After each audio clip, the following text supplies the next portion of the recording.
If you say my name, I'll make you throw your whole life away. How did someone get an unredacted murder file? That's not luck, that's access. Mob ties? Nah, they're just a hashtag. Real power shows up in court, not on Instagram. When kids die and cases go cold, where was the so-called protection then? James Prince, run up on me. I got a car full of guns. Come test me. He said it loud, almost daring anyone to challenge him. Mention my __ name. I disrespect you. I'll make you throw your __ life away. To him, the so-called mob ties weren't scary, they were just chunks. He laughed at them, claiming he wasn't there for a show at all. I was working with the same people that work against you, he said. Jane Prince? Got a house full of them, __ those sex offender types. Then he went deeper, accusing powerful people of double dealing. The FBI wants the Houston Police Department and Jane Prince, too, he claimed. Why you think Houston police keep turning away from all these murders? How you think James Prince got access to a police report from an open murder investigation, one that involves his own son, and nothing's redacted? No names, no black lines, nothing. In his view, there's only one way that happens. He working with the police, he shouted. Well, I'm working with the government, __ Come on out here, __ We ready for war with anybody. I'm not talking, I'm about it. Y'all scared of James Prince? __ James Prince. Charleston doesn't whisper his threats, he broadcasts them. If you're a mob, he said, I'm a nation. He painted himself as a one-man army, ready for war, daring anyone to mention his name. He even mocked the idea of checking in. Make the motorcycle gangs check in. Make Taylor Swift check in. Make Khloe Kardashian check in. Make Post Malone check in, he said, his tone rising with every name. Why the __ I gotta check in. I just left Houston last week. Went through Beaumont. Didn't check in with nobody. That's when he turned his fire back toward Mr. Prince and what he called mob ties. He claimed that Jay Prince sits inside a house full of secrets, protected by people who look the other way. That's why everyone gotta check in, he said. They working both sides. Then he said something that stunned even his followers. The police department told me straight up, hey man, you got a problem with Mr. Jane Prince. We're scared of him. According to him, calls even came from the Houston mayor's office and the gang unit. They scared to mess with rap a lot, he said. And at the center of his claims was one thing, that Mr. Prince somehow had access to an open murder case involving his own son. He painted Houston as a player's town, not a hunting ground for celebrities. You can wear your jewelry, go to the club, have fun, he said. What happened to take off was a fluke. You can party all night in Houston, try that in LA, and you'll see the difference. Then he circled back to the big question. How can anyone get an unredacted murder report without special access? In Charleston's telling, if Jay Prince has ties to the police, that means he's tied to the government too. And Charleston claims he is too, only louder. He accused Jay Prince Jr. and his crew of using mob ties as a cover for extortion. They act tough around weak rappers, he said. But when they come to Dallas, they behave. I've seen it with my own eyes. They throw money around, play nice, but only where they can get away with it. And with that, he drew his line in the sand. If you're a mob, I'm a nation, he repeated. You can't move nothing in America. Y'all can't persuade no judge like the real mafia could. Mob ties? Nah, it's just rap ties.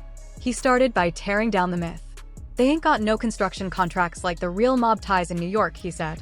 No union deals, no power moves. They just plain gangster. Jay Prince? He's a mogul, yeah, but he ain't the mob, and he damn sure ain't the mafia. According to him, the whole mob ties image is a show, and Jay Prince Jr. is the one playing pretend. Jr. the one running around acting tough, not the city of Houston, he said. He's the boy trying to live out a movie. Meanwhile, his daddy built a legacy, and now his own son out here tearing it down.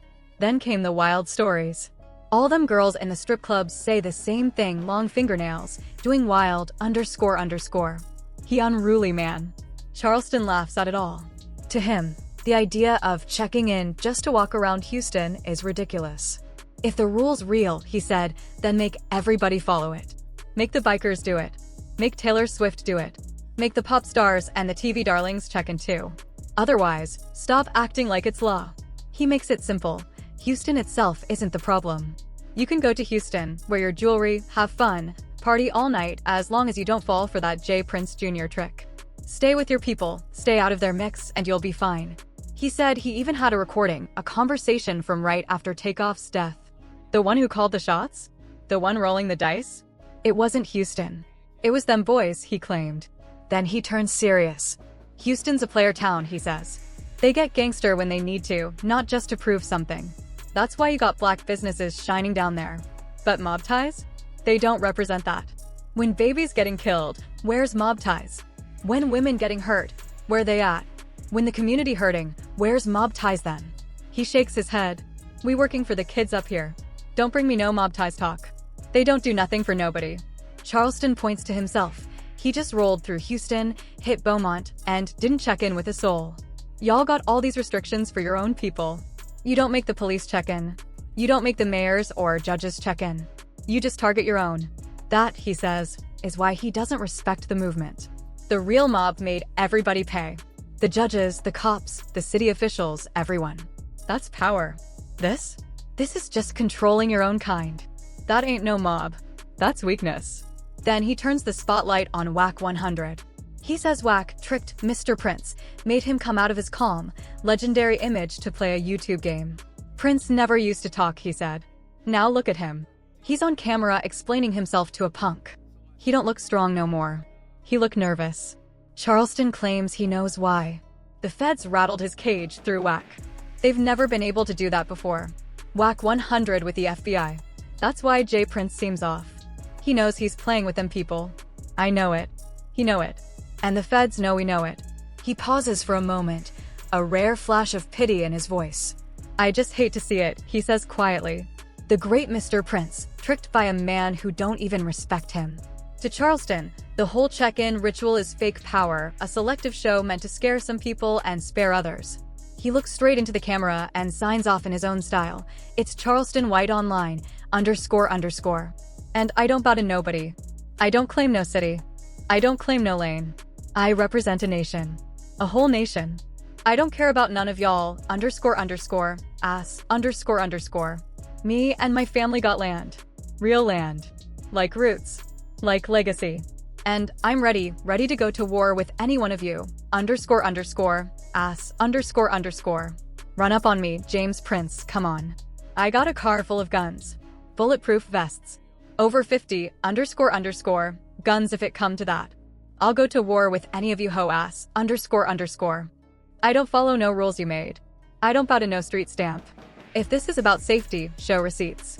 Show the paperwork. Because the only people I'll ever check in with wear badges, not chains. If I'm gonna check in, it'll be with departments that put case numbers on paperwork, not some backroom handshake. He says he'll pick the badge over the hall pass every time. And that changes everything. If officials start weighing in, if the city itself is part of this, then that ain't about Houston no more. That's about who he is and who he chooses to be tied to. He says he ain't playing no gangster games. He can go to Houston and enjoy himself.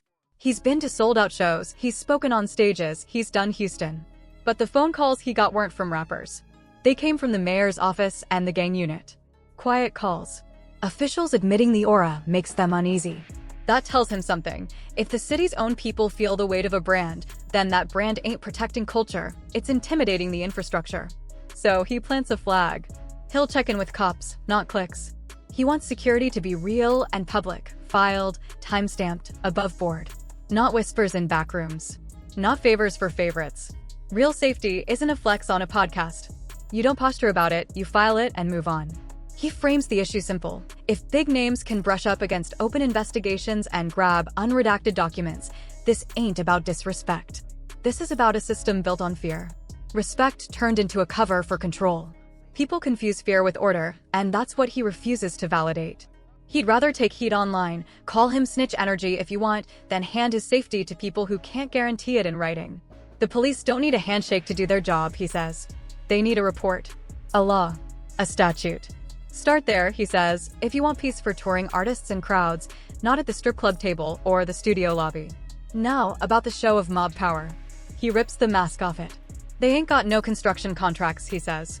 They ain't moving unions like the real mob in New York. This ain't the old school muscle that moves judges and contracts. This is branding. Loud logos. Hashtags. Walkthroughs on camera. But where's the weight? Where's the real leverage? He says Junior's out here playing gangster. Acting like he runs the town. But that don't mean the city bends. Houston, he says, is a player town. You can wear your jewelry, hit the clubs, move side to side. What happened to takeoff? A tragic fluke, he calls it. Not the rule. He's seen the pattern. In other cities, when those crews roll through, they behave. They throw money, they play nice. But at home, they flex on weaker targets. They act tough for the cameras and the small-time names. That ain't protection. That's selective pressure. He names names, points fingers, and then points to himself. He just rolled through Houston and Beaumont and didn't check in with nobody. He doesn't respect rules that only apply to some people. You don't make your people check in while judges and police go untouched. That ain't a system, that's oppression. He says the real mob makes everyone pay judges, police chiefs, beat cops. Real power touches all the corners. This? It only controls its own. That's why he don't respect it. He calls out Whack 100 too. Says Whack done tricked Mr. Prince, got him out of his usual quiet posture, and put him on camera. Prince don't talk, he says. Now he explaining himself to a punk. He don't look strong no more. He look nervous. And why? Because he claims the feds rattled that cage.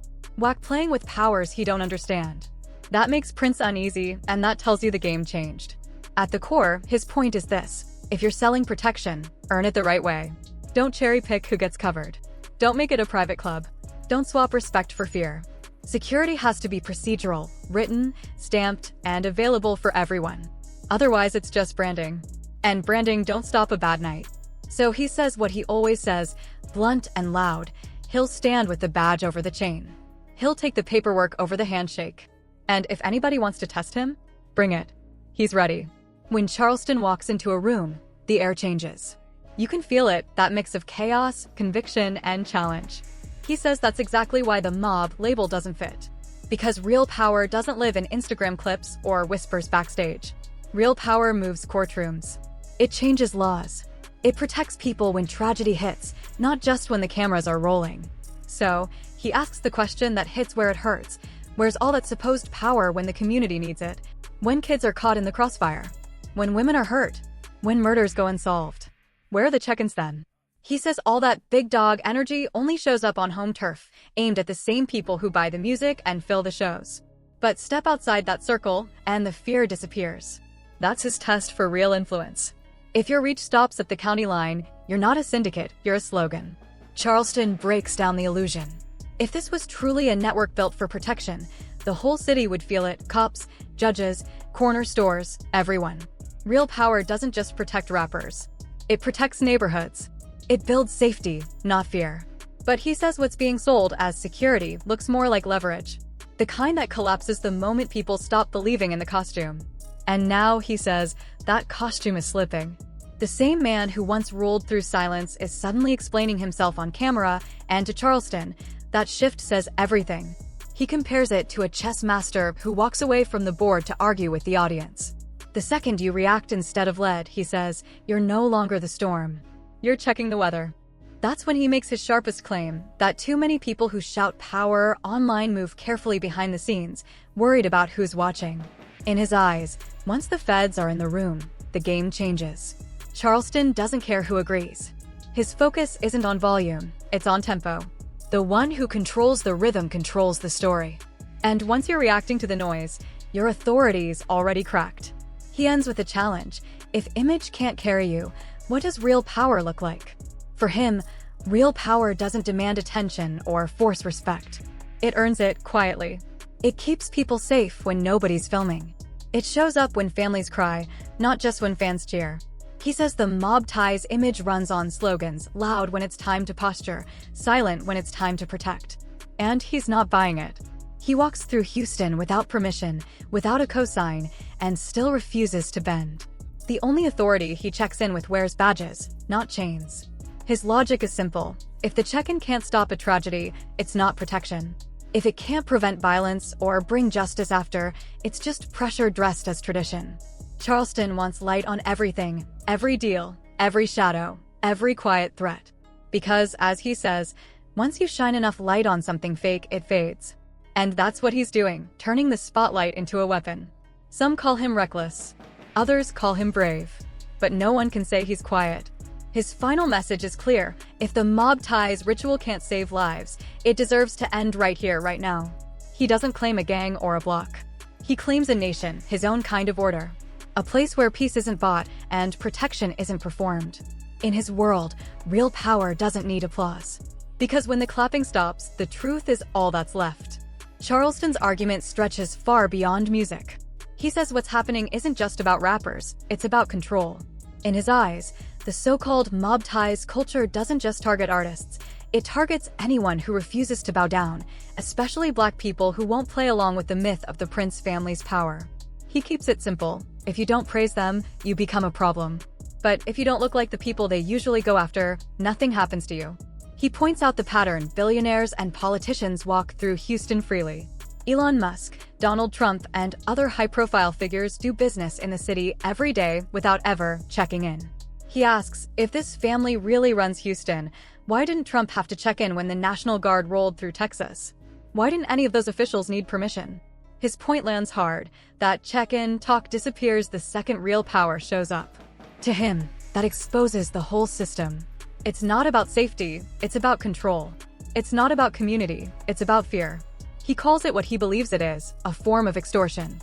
A way to pressure and intimidate people who already feel like they don't have enough power to fight back. A culture that uses fear to silence opinions, especially from other Black voices who dare to question the narrative. Charleston argues that this pressure doesn't reach everyone equally. Corporate giants, music executives, and powerful white businessmen never get told to check in. They move through Houston untouched, while Black creators, entrepreneurs, and artists are the ones being forced to play by rules that no one else even sees. That's where his frustration comes from: the double standard. If real influence means equal enforcement, then why does that enforcement only point in one direction? He's not the first to call it out. Before him, artists like NBA Youngboy and others spoke up too. They all said the same thing in different ways: the intimidation, the pressure, the gatekeeping, it's out of control. And what happened to Takeoff only made it worse. To Charleston, that tragedy exposed everything wrong with the mob ties myth, the idea that intimidation equals protection. He says what happened was the direct result of that culture, and it proved that fear can't keep anyone safe. He doesn't mince words. He believes this behavior has turned into a kind of terror against Black artists and thinkers, while showing zero courage toward anyone with true institutional power. Because let's be honest, he says, no billionaire is ever checking in with the Prince family before closing a deal. No government office is waiting on their approval. They hold no influence in those rooms. So why should everyday people or artists be expected to play by rules that billionaires ignore? Charleston's larger message is this: stop trying to control the same people you claim to represent. Stop intimidating your own community while staying silent toward those with real authority. He warns that if this pattern continues, people like him and others who see through the performance will start labeling it for what it is: organized suppression. In his eyes, that's what the movement against mob ties is really about: not clout, not beef, but calling out the hypocrisy. If power only moves one way, it's not protection, it's oppression. He wants to see accountability, not fear. He wants people to feel free to speak, to perform, to travel, without feeling like they owe anyone permission just to exist. His closing thought is simple but strong: if so-called influence only works against your own people, then it's not influence at all. It's weakness disguised as power. And until that illusion breaks, Charleston says he's not backing down.